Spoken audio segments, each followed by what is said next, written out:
Tonight on the South Today, a beloved Dunedin pub goes up in flames in the early hours, leaving locals and patrons heartbroken.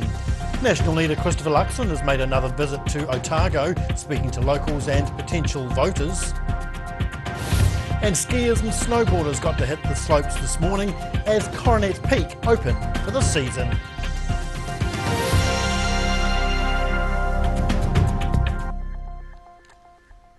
Kia ora, good evening, I'm Dave Gooselink. A fierce blaze has torn through Dunedin pub Mitchells Tavern early this morning. The blaze started after a contractor was cleaning the fryers, but many locals are heartbroken, describing the Caversham bar as a bustling social hub for the community. The devastating aftermath of a fire that ripped through Mitchells Tavern in the early hours on Friday morning. Fire crews were called to the blaze around 3:50 a.m. after a cleaner turned on the fryers and went to get something from his van. As he returned, he noticed smoke and flames, running inside to turn the fryers off and call emergency services. The first crews to arrive rushed into the building to attack the fire, but were soon pushed back out after the roof started collapsing. Heartbreaking. It really is. Yeah. I just can't believe the devastation. Yeah. I really can't. It took firefighters about half an hour to get the fiery blaze under control, leaving extensive damage to the roof, along with smoke and water damage throughout the building. Crews initially believed someone was trapped inside, but the individual was thankfully located a short time after. And at the end of the day, it's just a building, you know. It's a business and a livelihood, but like I say, no one was injured, so that's the main thing. Mitchells Tavern is a well-loved pub for the Caversham community and the whole of Dunedin, and popular as a venue for many special occasions and gatherings. I don't know what I'm going to do. A lot of them won't know what to do actually, because it's a place to catch up and meet people, you know. 5 fire trucks were involved in putting out the blaze, which was extinguished by around 5 a.m. Regular patrons have taken to social media to post messages of support and shock. Many feel it'll leave a massive hole in the community while rebuild plans are considered. In Dunedin, the South Today. Well, staff at Otago Polytechnic and Invercargill's Southland Institute of Technology are coming to terms with the news that many jobs are at risk after becoming part of a nationwide organisation. The restructuring plans were revealed yesterday by National Organisation of Tipukinga, the recently merged mega polytech consisting of 24 institutes. Tipukinga currently has 10,000 staff across the country at the various polytechs. The organisation's now warning of the potential of 400 redundancies, with the restructuring set to affect up to 5% of existing roles. Staff whose positions are at risk were contacted individually yesterday with the bad news, some in tears amid the tension. The news follows a drop in enrolments for both the Otago and Southland polytechs. Te Pukenga will finalise its staffing decisions in August. Well, National Party leader Christopher Luxon has visited Wanaka, meeting with supporters and potential voters, marking his third visit to Central Otago in the last 3 months. The country's economic situation was front of mind for the politician, following the news that New Zealand has fallen into a recession. Arriving in Wanaka on Thursday afternoon, Christopher Luxon said there's a consistent message for people he's speaking with, a feeling the country is heading in the wrong direction. Luxon is blaming the constant overspending by the Labour government for driving the country backwards and emphasised the urgent need for economic growth. He's also concerned about housing shortages in the Central Otago region and believes the government needs to do more to incentivise councils while making it easier for developers. We have a country the size of Japan, we have a country the size of Great Britain, and we have more expensive houses. It doesn't make sense, and it's because we do this to ourselves that we haven't been able to build and get a supply of houses in place. Also on Luxon's radar was the mass redundancies being faced by staff, including in Otago and Southland, due to restructuring by the Tipukinga Polytech merger. He described it as Chris Hipkins' $200 million pet project and is shocked the upheavals resulted in 80% of staff being unhappy, while noting enrolments dropped by around 10% over the past year. In Wanaka, the South Today. The new Dunedin hospital build has suffered yet another blow, with a planned interprofessional training centre axed by Te Whatu order. The $50 million facility was supposed to be a partnership between Otago University, the Polytech and the District Health Board, and was key to Dunedin being a teaching hospital. A cost blowout from $50 to $130 million is cited as the reason for the latest cuts, which follow $90 million worth of cutbacks by the government last December. Otago University says it is disappointed the centre won't go ahead, but Te Whatu order insists it'll still provide student placements at the new Dunedin hospital. Otago is set to lead a new program aimed at increasing the usage of public transport, with free bus fares on the horizon. The Otago Regional Council will offer free transport for 5 to 12-year-olds and half-price fares for 13 to 24-year-olds, provided they're using a B card. The region will be among the first in the country to roll out free bus fares. The concessions are part of the Ministry of Transport's $98 million Community Connect program. Regional Council Chairwoman Gretchen Robertson hopes it'll make public transport more appealing for families and assist those in financial difficulties. Fares for people over 25 will be $2 for a one-way trip, with the new fare structure rolling out next month. Well, skiers and snowboarders have hit the slopes near Queenstown as the South Island's fields roll out progressive openings. Ski areas are waiting on heavier snow dumpings to allow them to fully open all their slopes, but there was still plenty of excitement this morning at Coronet Peak. Champagne was in order as Coronet Peak became the first central Otago ski area to open for the winter season on Friday morning. It was billed as a partial opening, with only the Meadows Express and the Magic Carpet operating. But groups of keen skiers and snowboarders were still lining up to get their first runs of the year. With the pop of a champagne cork, 4 lucky mountain goers got the honour of the first ski lift run and awarded special souvenir first on chair t-shirts. Obviously it's good bragging rights having the t-shirt, and for me this is my summer, this is the time of year when I enjoy myself. I slept in that chair. Yeah. The big bag that's on there is full of blankets and poplar bottles. A bit chilly? Wasn't too bad. The Peak gondola was open to take guests to the top of the mountain. However, the lack of recent snowfall meant the Queenstown ski resort wasn't able to open the popular Coronet Express. But Coronet Peak ski area manager Nigel Kerr is confident with a few cold nights of snowmaking, it should be up and running soon.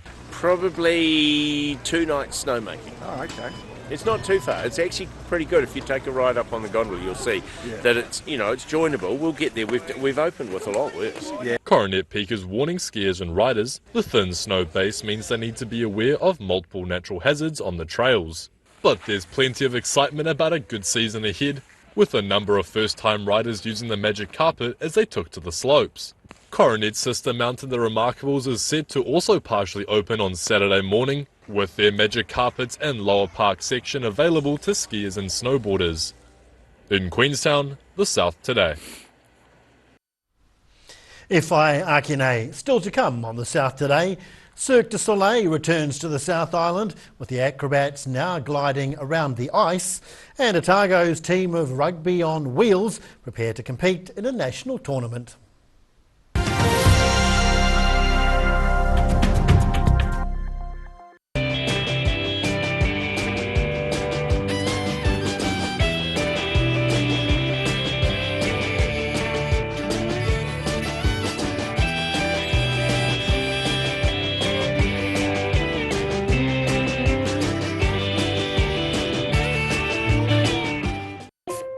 Risk of developing melanoma skin cancer, you owe it to yourself to have a mole map.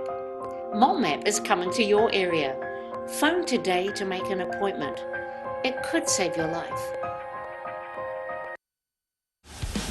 Aero, used by Australia's top bowlers with their unique Z-scoop grip that redefines the game. Machined with robotics for unparalleled accuracy, Aero, same line, every time. Drive away your way with 3 incredible offers on the Honda CR-V Adventure Ready range. Choose from 2.9% finance with zero deposit, third finance, or lease a new CRV from just $136 per week. These offers are only available for a limited time, so be in quick. From Honda.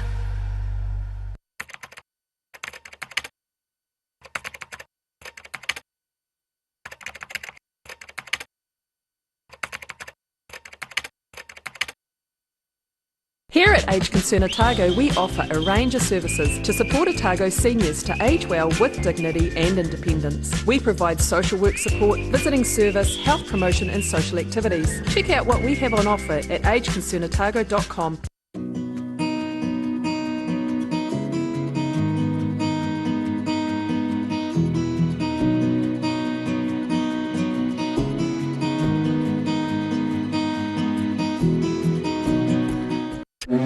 The ship's docked and John's got stock. He's taken 20% off bookcases and wall units, 23 off tall boys at bedsides.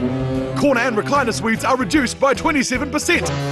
There's 35 off queen size mattresses. And Indulgence plush California king beds are half price. You'll save a shipload this weekend. Where did you get that furniture from? Stafford Street. And my mate John.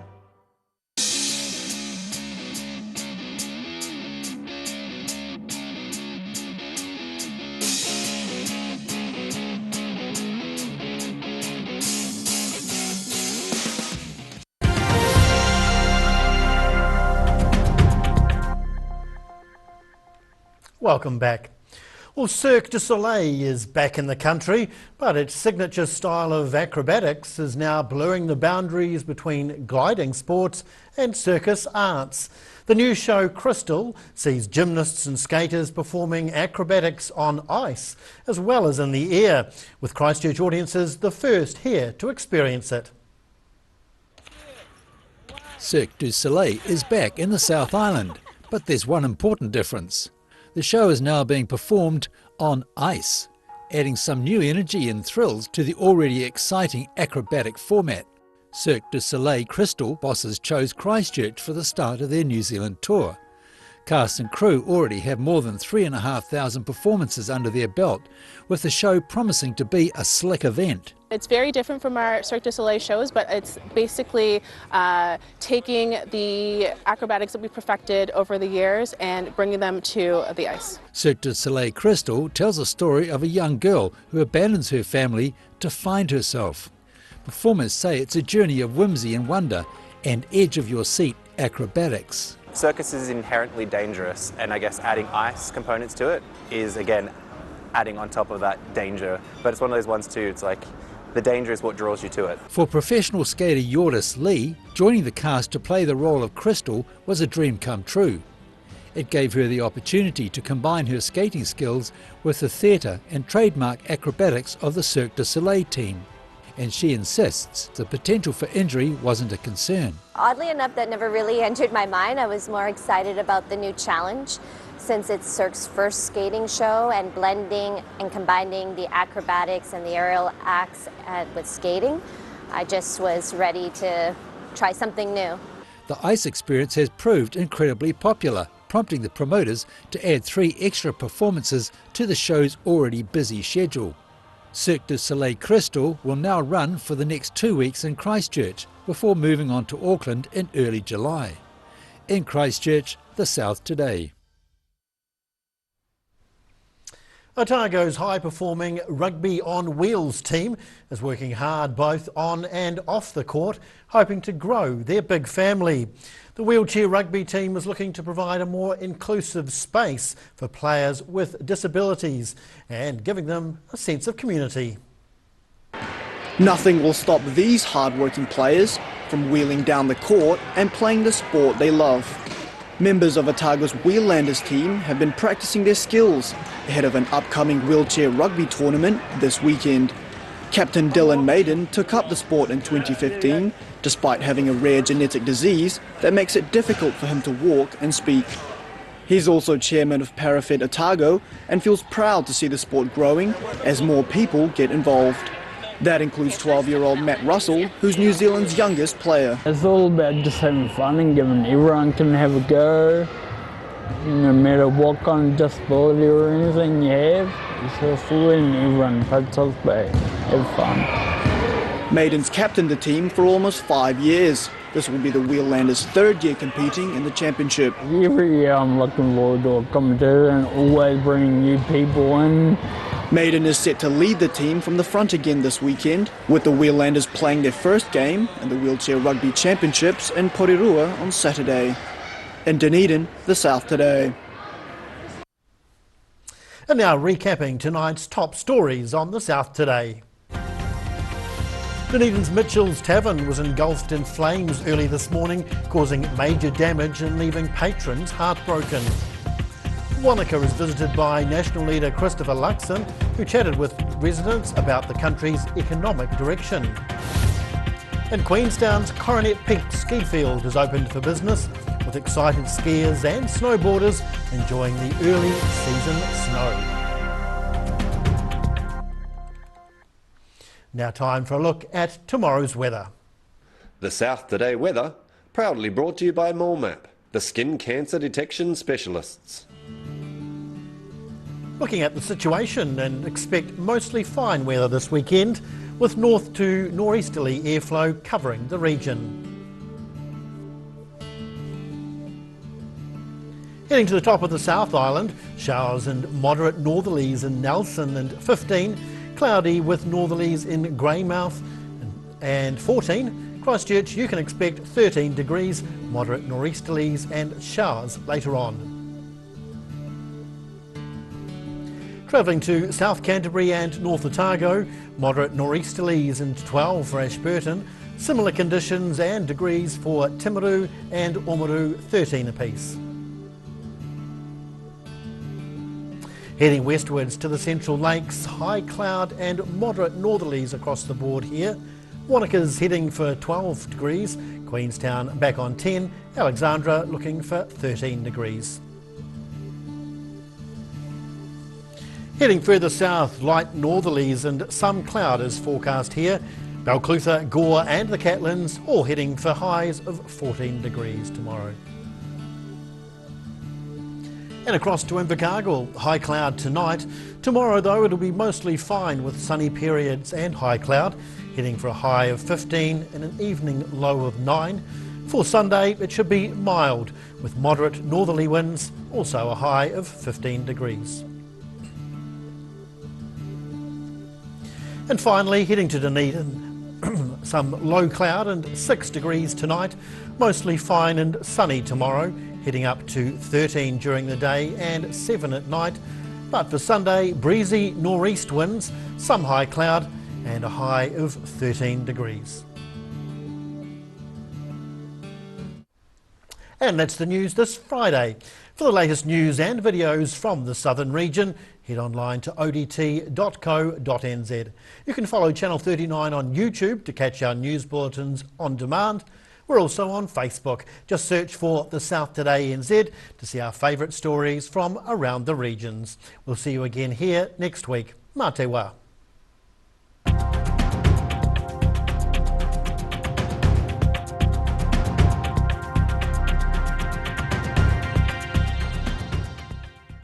Public interest journalism funded through New Zealand On Air.